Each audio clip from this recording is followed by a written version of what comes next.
Aujourd'hui, nous sommes le 15 juillet, une date très importante, parce qu'il se passe beaucoup de choses dans le monde, comme tout le monde le sait. Et chez Transition Protocol, nous cherchons des informations qui se trouvent sous la surface, des choses dont les médias traditionnels ne parlent pas, et même pas les médias indépendants. Nous travaillons avec des experts très expérimentés, reconnus à l'échelle mondiale. Nous leur transmettons ces informations, et ensuite, ils vous les présentent comme ils l'estiment approprié. Alors, j'aimerais présenter mes chers collègues et amis, Pepe Escobar et Larry Johnson. Pepe, je te laisse la parole.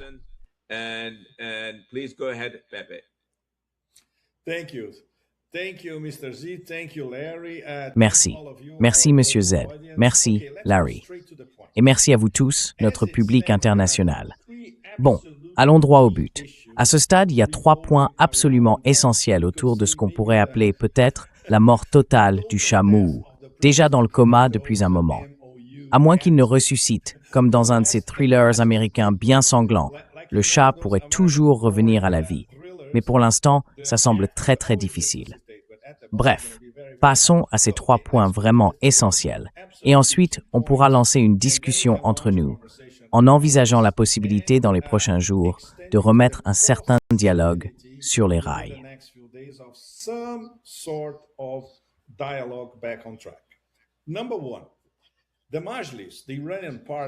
Premièrement, le Majlis, c'est-à-dire le Parlement iranien, s'est réuni hier et a voté 2 résolutions, avec un résultat absolument stupéfiant. 400 voix contre 0. Alors, la première résolution demande au gouvernement d'accélérer les capacités nucléaires. C'est volontairement assez vague. On peut l'interpréter comme une accélération de l'enrichissement d'uranium ou bien comme une accélération de la possibilité, dont on parle maintenant ouvertement entre le guide Mostafa Khamenei et le Conseil suprême de sécurité nationale, de peut-être lancer un essai nucléaire sur le sol iranien. C'est au-delà de tout ce qu'on a connu, évidemment. Mais cela fait désormais partie de l'ère Mojtaba, qui d'ailleurs n'a commencé qu'il y a quelques jours, vendredi dernier.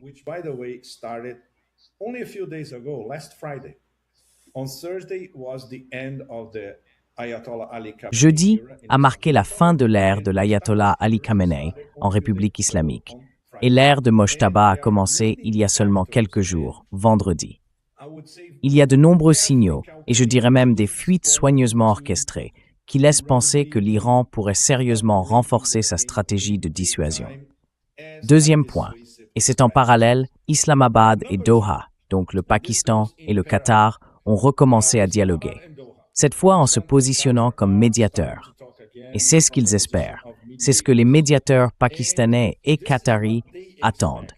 Donc on ne peut pas prendre cela pour argent comptant, encore moins comme si c'était déjà acquis.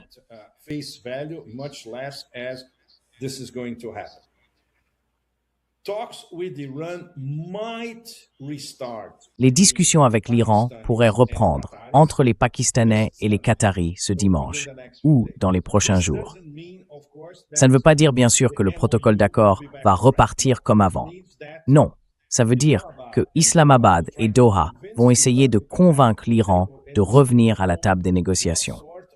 Et on ne sait toujours pas quel genre, disons, d'arguments intergalactiques ils devront utiliser pour persuader l'Iran que cette fois, les Américains tiendront parole. Et puis le troisième point, c'est quelque chose qui évolue depuis plusieurs semaines, en fait depuis 2 mois. C'est la relation extrêmement, disons, particulière, et je reste très diplomate en disant ça, entre Donald Trump et le maréchal Asim Munir. Oui, le troisième point, c'est cette relation, disons-le encore diplomatiquement, assez singulière entre le président des États-Unis et le maréchal Asim Munir.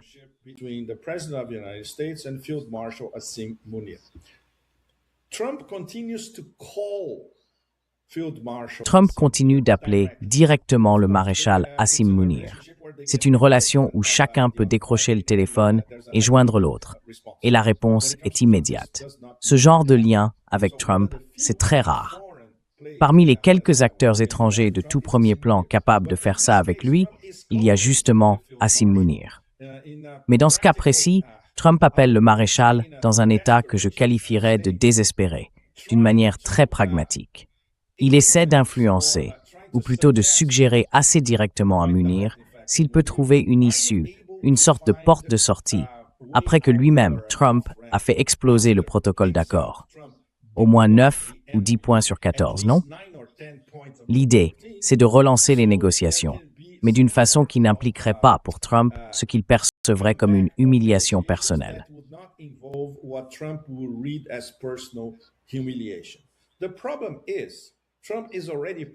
Le problème, c'est que Trump est déjà personnellement humilié par ses propres actions. Donc, quoi qu'il arrive, et quoi que Hassim Munir parvienne à convaincre les Iraniens d'accepter, du point de vue américain, ce serait un mémorandum encore pire que celui que le président des États-Unis a fait exploser. Voilà où nous en sommes sur ces 3 points principaux. Et l'autre point, c'est quelque chose, je vais d'ailleurs passer la parole directement à Larry, parce que Larry a aussi des informations détaillées à ce sujet. La réaction iranienne au bombardement américain de ces 2 derniers jours. Ils ont été absolument dévastateurs et une partie commence à apparaître sur Internet. Dans les prochains jours, l'ampleur des destructions sur ces bases américaines en Asie de l'Ouest va devenir encore plus évidente pour tout le monde. Alors sur ce, Larry, à toi. Merci.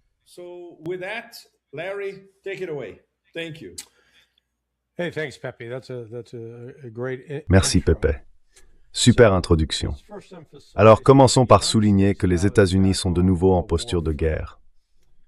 Le 17 juin, ils ont démantelé ce qu'on appelle les CAT, pas les mêmes CAT dont Pepe parlait. Cela s'appelle les Crisis Action Teams, les équipes d'action de crise. Elles avaient été mises en place, vous savez, 7 jours avant le début de l'attaque contre l'Iran, le 28 février. Les CAT avaient été installées.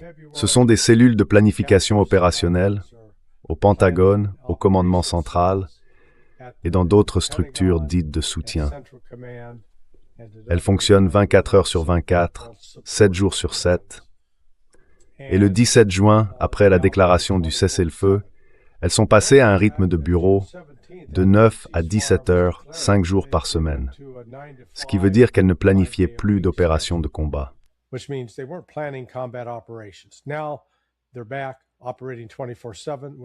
Ils sont de nouveau en activité 24 heures sur 24, 7 jours sur 7. Autrement dit, on parle bien d'opérations de combat d'envergure. C'est la mauvaise nouvelle. La guerre a clairement repris. Mais les Iraniens disposent d'un avantage considérable sur les États-Unis. Et ça se résume à ceci. Du nord de l'île de Keshm, je crois que l'endroit s'appelle Bandar Ega, jusqu'au sud, le long de la côte autour de Sirik, il y a environ 280 à 320 km de littoral. Tout le long de cette côte, on trouve des cavités creusées dans les montagnes qui surgissent de la mer. C'est de là que sont tirés les missiles de défense côtière. Et il y a aussi des positions de tir pour les drones.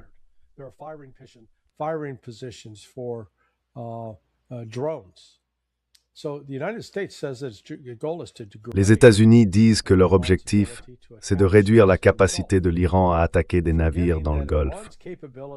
Mais ils oublient que les capacités iraniennes ne se limitent pas aux missiles de croisière de défense côtière tirés depuis les falaises, ni aux missiles lancés depuis des positions fixes sur l'île de Keshm ou d'autres îles du détroit d'Ormuz.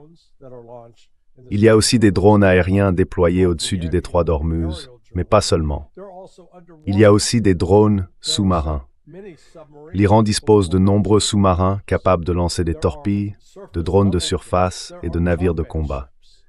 En réalité, les États-Unis font face à un millier de cibles, au moins 1000, qu'ils devraient tenter de détruire s'ils veulent, je cite, « réduire la capacité de l'Iran à interférer et à empêcher les navires qui ne respectent pas les protocoles de l'autorité du détroit du Golfe Persique, tels que l'Iran les a définis. »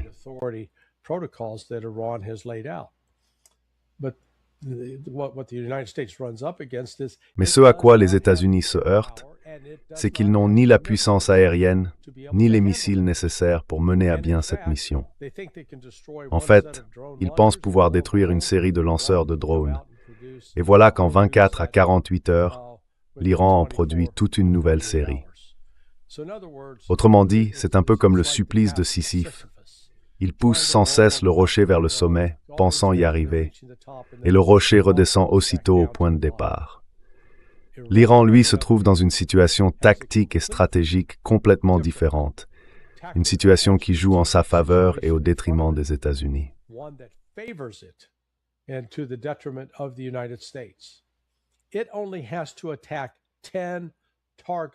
Il n'a qu'à frapper 10 cibles, et ces cibles ne bougent pas. Les 2 bases aériennes en Jordanie, Muwafaq Salti et la base du Prince Hassan, c'est de là que les avions américains et les ravitailleurs opèrent. Tout ce que l'Iran a à faire, c'est de les frapper jour après jour, encore et encore, avec des munitions à fragmentation, des missiles balistiques et des drones. À un moment donné, ces bases deviennent inhabitables et la capacité des États-Unis à continuer d'attaquer l'Iran s'arrête. De la même façon, il y a la base aérienne d'Al-Udeid au Qatar, la base d'Isa à Bahreïn, la base d'Ali al-Salem au Koweït, la base d'Al-Dafra aux Émirats arabes unis et Dukm, un centre logistique de ravitaillement pour les porte-avions américains. A logistics resupply center for U.S. aircraft carriers. All of these are now on the target list. Tous ces sites sont maintenant sur la liste des cibles et on va y ajouter Erbil, qui est en ce moment même attaqué par les forces iraniennes. Elle frappe les quartiers généraux américains, les positions, les entrepôts. Dans cette bataille, l'Iran détient donc l'avantage décisif et cela finira par contraindre les États-Unis à réagir. Je ne sais pas si ce sera cette semaine, la semaine prochaine ou celle d'après. Mais les États-Unis se retrouvent aujourd'hui dans une situation où ils cherchent à intensifier le conflit sans avoir les systèmes d'armes nécessaires pour le faire. Les missiles Tomahawk, les missiles JASM, ils sont en quantité limitée. Il y a eu, dans les premiers jours, des rapports indiquant que les HIMARS étaient utilisés pour lancer des roquettes ou des missiles. Or, il n'existe que 3 types de missiles que les HIMARS peuvent tirer.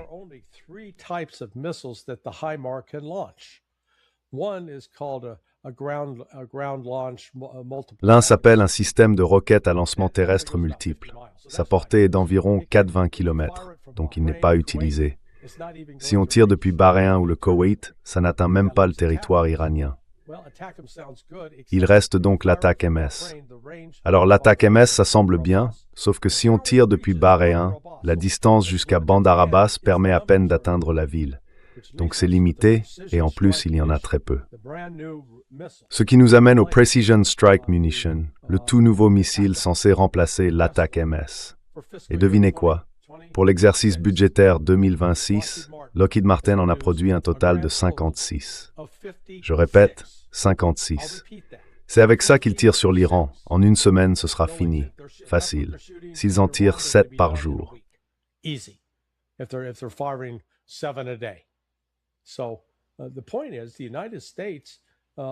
Le fait est que les États-Unis, avec les missiles Tomahawk, ont des stocks limités. Le missile JASM, un autre missile air-sol de frappe conjointe, dépend lui aussi de minerais rares qui viennent de Chine. La chaîne d'approvisionnement est perturbée. Les usines américaines ne peuvent pas en produire des centaines par mois. Elles en fabriquent à peine quelques dizaines, quand tout va bien. Donc, aujourd'hui, les États-Unis frappent des positions iraniennes avec des missiles et des systèmes d'armes dont les stocks s'épuisent. Et il n'y a aucun moyen pour eux d'inverser cette situation. Autrement dit, il suffit à l'Iran de tenir bon, de résister et de continuer à frapper les positions américaines.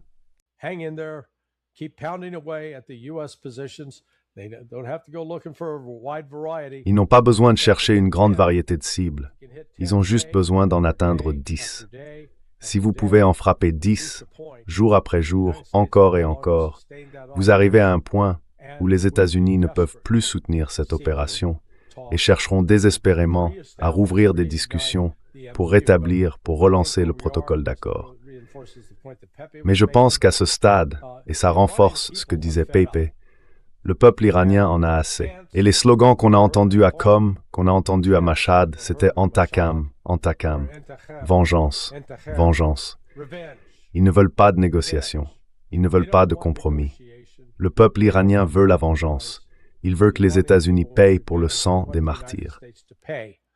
for the blood of the martyrs.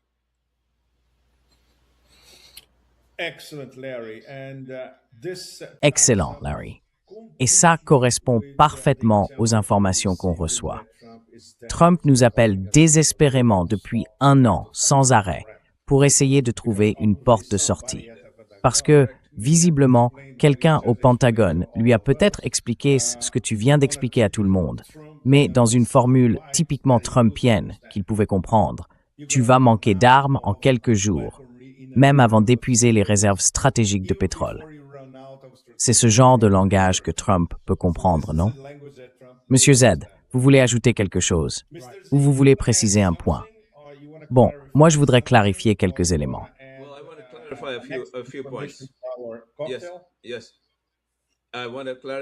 Oui, je veux clarifier quelques points parce qu'ils viennent tout juste d'être rapportés par nos contacts que nous considérons comme totalement fiables.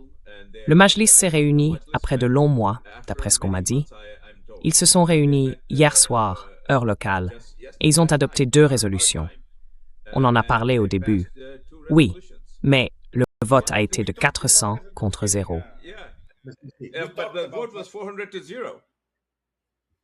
Oui, on en a déjà parlé. Oui, et ensuite, le Pakistan a ouvert, ce dont on n'a pas parlé, plusieurs corridors pour l'Iran. Plusieurs corridors où le transit de marchandises, y compris du pétrole, est déjà en cours. Pas seulement vers le Pakistan, mais aussi vers certains pays privilégiés, notamment depuis le port en eau profonde de Gwadar. Donc, l'Iran n'est pas isolé. L'Iran n'est pas pressé. Il a le temps pour lui. Il est capable d'encaisser les sanctions. Mais les États-Unis, eux, non. Alors, qui sait ce qui lui est passé par la tête, à Trump, pour qu'il se lance dans cette dernière folie? Franchement, je ne peux pas comprendre ça. Et les gens à qui je parle ne le comprennent pas non plus. Vous êtes des experts pour analyser la stupidité de Trump. Alors, peut-être que vous pouvez comprendre ce qui lui est passé par la tête pour qu'il agisse de cette manière, parce que c'est complètement insensé.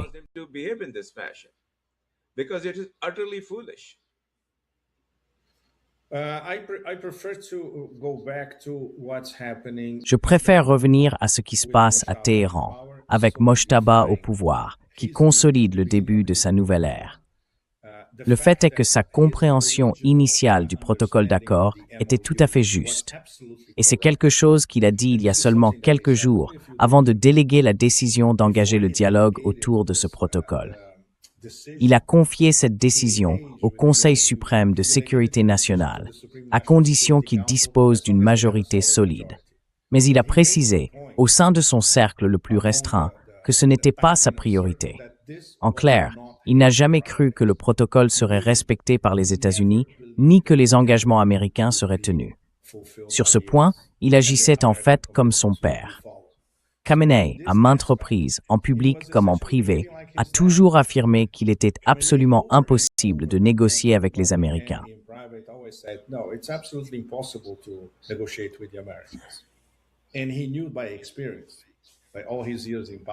Et il le savait par expérience, après toutes ces années au pouvoir. Mojtaba a appris dans des conditions absolument hostiles, alors que l'Iran était attaqué en pleine guerre, qu'une partie de sa famille avait été décimée par une frappe américaine et que sa position a fini par être confirmée. Donc, ce que Larry vient de rappeler, ce sont encore une fois ces scènes absolument incroyables que nous avons vues la semaine dernière. Dans cet arc sheet, il y avait Téhéran et Qom, la capitale spirituelle, mais aussi Najaf et Kerbala, 2 capitales spirituelles en Irak, et enfin Mashhad, qui est une autre capitale religieuse à l'est de l'Iran, là où l'ayatollah Khamenei a été enterré. La vengeance. Mais on peut aussi interpréter tout cela, sur le plan conceptuel et théologique chiite, comme une longue lutte.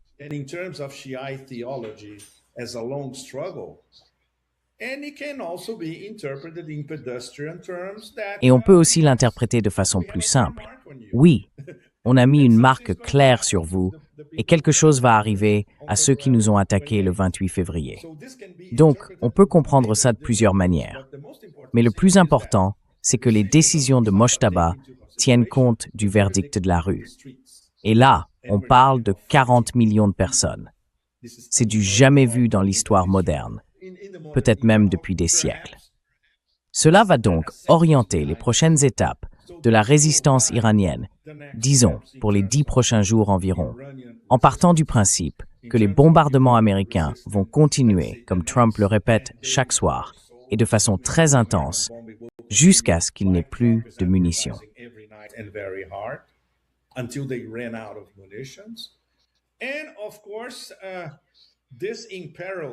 Et bien sûr, tout cela met complètement en péril ce possible nouvel axe Téhéran, Islamabad, Ankara, Doha, en ce qui concerne la remise sur la table des négociations de ce qui restait du protocole d'accord, ce fameux chat. Voilà où nous en sommes. Nous sommes à nouveau à un carrefour très dangereux. Et bien sûr, le président des États-Unis précipite sa propre chute par ses actions, après avoir fait exploser un protocole d'accord qu'il avait signé et qu'il s'était engagé à respecter. Et évidemment, il n'a pas écouté ce que les Iraniens disent depuis le début. Les engagements sont bilatéraux. Si vous le rompez, nous le rompons aussi. Et il faut ensuite assumer les conséquences.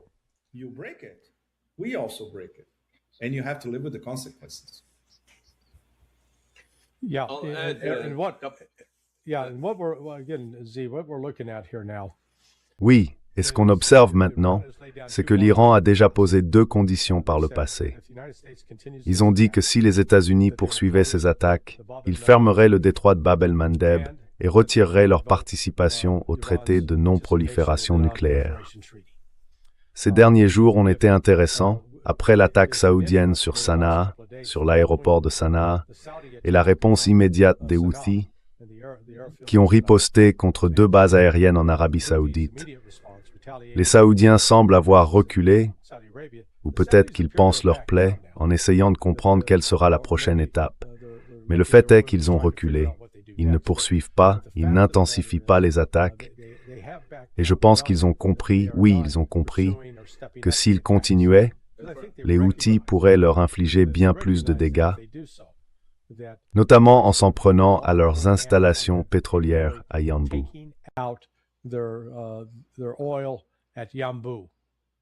À Yanbu, les oléoducs Est-Ouest. Oui, donc cet oléoduc Est-Ouest sera perturbé.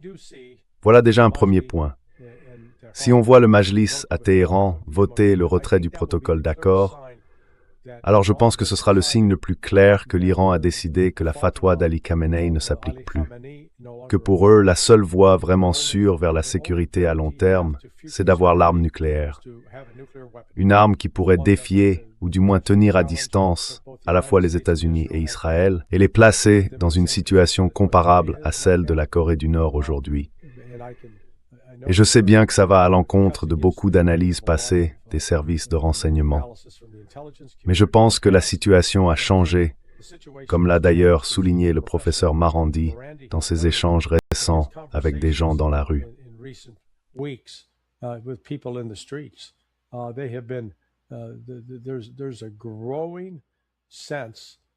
De plus en plus, on a le sentiment qu'il nous faut absolument une arme nucléaire, parce que si on n'en a pas, on n'a pas de sécurité. On ne sera pas en sécurité. Donc la recherche de sécurité, à mon avis, va devenir la priorité du Majlis dans les mois à venir. Les attaques américaines, les assassinats répétés de citoyens iraniens par les États-Unis ne font que renforcer cette idée qu'on ne peut pas céder. On ne peut rien faire contre les États-Unis. On a essayé. On a signé un protocole d'accord. Ils ont violé chaque point, sans exception. Et au lieu d'assumer leurs actes, ils ont essayé de nous en faire porter la responsabilité. C'est pour ça que je pense qu'aujourd'hui, on est vraiment à un tournant.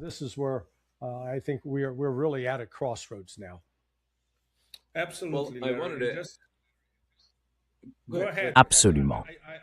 Allez-y, parce que je veux conclure ma participation avec une remarque très très simple en fait. Revenons au tout début de cette chaîne, qui s'appelait Power Shift, avant d'être déconnecté par certaines forces venues d'en haut. L'une de nos dernières actualités, la semaine dernière, portait sur un appel téléphonique du président iranien Pezeshkian au Premier ministre Shehbaz Sharif, au Pakistan. Dans cet appel, Pezeshkian adressait en réalité un message aux Américains, en passant par les Pakistanais. Regardez, si vous continuez comme ça, nous pourrions procéder à un essai nucléaire sur le sol iranien. Autrement dit, tracer notre nouvelle voie de dissuasion.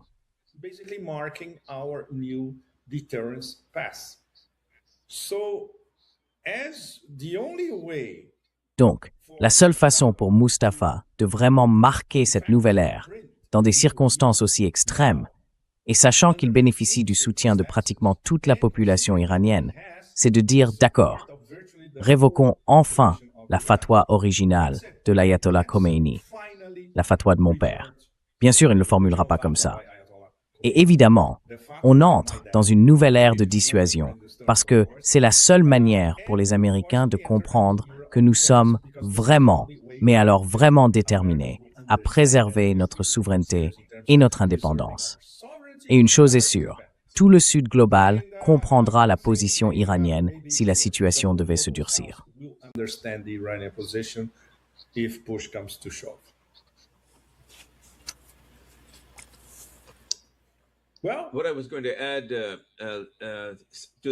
Eh bien, ce que je voulais ajouter sur le même point, Pepe, c'est que mes contacts me disent qu'avec l'adoption toute récente, celle d'hier soir, de la résolution exigeant que l'Iran fasse des progrès sur ses capacités nucléaires, la balle est maintenant renvoyée dans le camp de Mostafa Khamenei.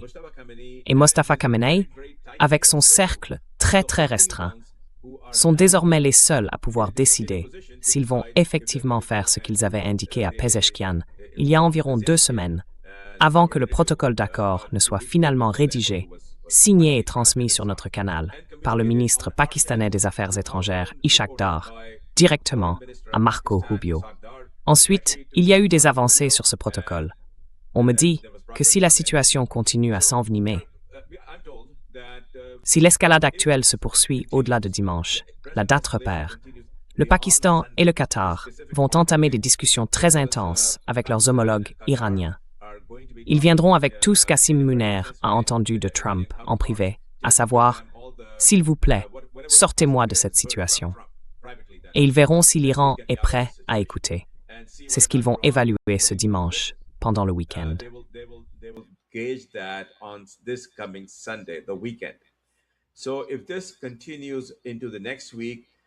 Donc, si ça continue la semaine prochaine, mes contacts pensent que Mustapha sera très proche de donner le feu vert à ce dont on a parlé il y a environ 3 semaines. Et ça va complètement changer la dynamique de la situation et mettre un terme définitif à cette volonté constante d'Israël et des États-Unis de continuer à attaquer l'Iran. Ils ne veulent plus de ça. Voilà où on en est.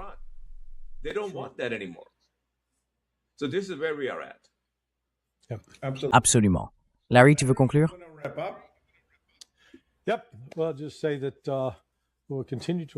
Oui, eh bien, je dirais simplement que nous allons continuer à suivre de près ce qui se passe avec les échanges de tirs quotidiens entre l'Iran et les États-Unis.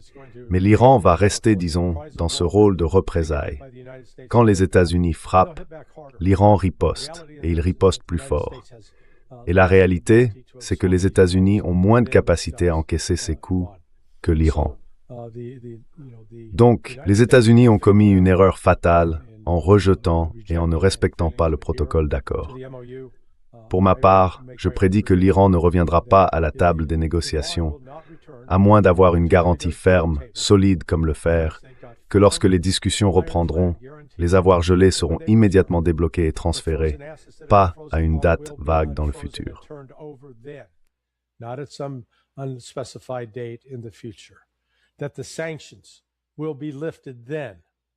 Que les sanctions seront levées à ce moment-là, pas à une date indéterminée dans le futur.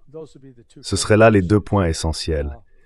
Et que l'Iran, que les États-Unis l'acceptent ou non, va rester maître du détroit d'Ormuz, et qu'il va continuer, et maintenant, je pense, commencer à percevoir les frais pour lesquels il avait accepté d'attendre 60 jours.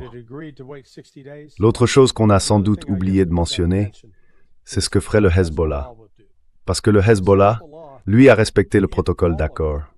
Et selon ce protocole, il devait cesser ses attaques contre Israël, ce qu'il a fait. Mais maintenant, comme l'a dit l'Iran, nous ne sommes plus liés par ce protocole. Cela vaut aussi pour le Hezbollah, et je m'attends à ce qu'on voit le Hezbollah commencer à riposter aux attaques israéliennes.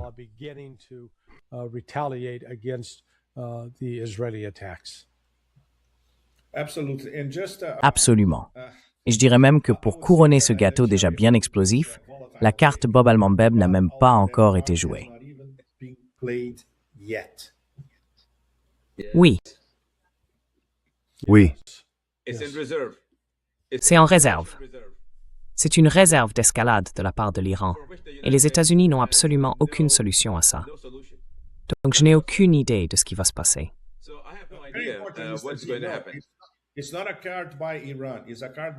Ce n'est pas une carte de l'Iran, c'est une carte du Yémen. J'étais au Yémen l'année dernière. Ils sont totalement indépendants. Ils ont des liens étroits avec l'Iran. Oui, mais les décisions yéménites se prennent à Sanaa et à Saada, le siège et le berceau d'Ansar Allah dans le nord. C'est seulement quand on va là-bas, quand on leur parle, qu'on comprend à quel point ils sont préparés, à quel point ils sont technologiquement avancés et qu'on découvre une civilisation vraiment, vraiment sophistiquée. Selon le prophète Mahomet, le véritable islam a toujours été au Yémen. Alors, ne les provoquez pas. Pour l'instant, ils se contentent de regarder le fleuve couler, pour citer notre cher ami Bob Dylan.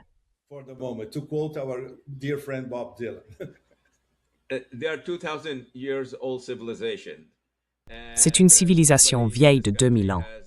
Et quelqu'un, dans ce pays, a l'audace, la stupidité, l'arrogance de croire qu'on peut les effacer à cause de quelques messages échangés sur un canal Telegram. Franchement, c'est dire à quel point on est en retard. Mais bon, d'après ce qu'on me dit, ils sont très, très étroitement alignés avec l'Iran. Ils ne feront rien qui puisse mettre en danger ce que fait l'Iran, et ils feront tout pour le soutenir. C'est ce que j'ai compris. Et ça, je ne sais pas si Hegseth ou Trump le comprennent vraiment.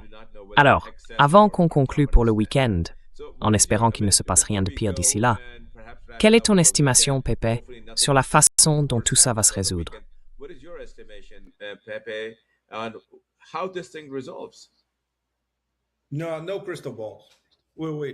Non, pas de boule de cristal. On attend. On s'en tient aux faits. On regarde les faits, des montagnes de faits, des faits qui s'entrecroisent. On va attendre. Le problème, c'est que très concrètement, et si on parle franchement, on dépend apparemment d'Erdogan et de Simonian pour essayer d'insuffler un peu de bon sens dans le cerveau psychotique d'un enfant de 4 ans, qui est en l'occurrence le président des États-Unis. Donc je ne suis pas sûr que ce soit une perspective très réjouissante pour nous, mais malheureusement, on n'en a pas d'autre.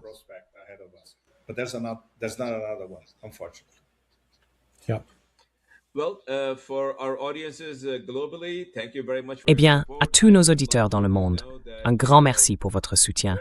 Nous sommes vraiment, vraiment ravis de la réaction que nous avons reçue. Nous avons une chaîne sur Substack et nous proposons un abonnement payant pour recevoir les notes de sécurité dont nous parlons ici. Le tarif est fixé au minimum que Substack nous autorise, soit $5 par mois ou $50 par an. Rendez-vous sur Substack, Transition Protocol, et vous recevrez ce briefing de sécurité directement dans votre boîte mail chaque semaine. Merci beaucoup pour votre soutien. Merci Pepe. Merci Larry. Nous resterons en contact avec nos sources et nous vous apporterons les dernières informations, celles qui, à notre connaissance, ne sont disponibles nulle part ailleurs. Merci encore. On se retrouve la semaine prochaine, lundi avec Larry, mardi avec Pep, et mercredi tous ensemble, sauf si un événement majeur survient d'ici là. On se revoit donc lundi. Merci beaucoup. Merci. Au revoir. Thank you. Bye-bye.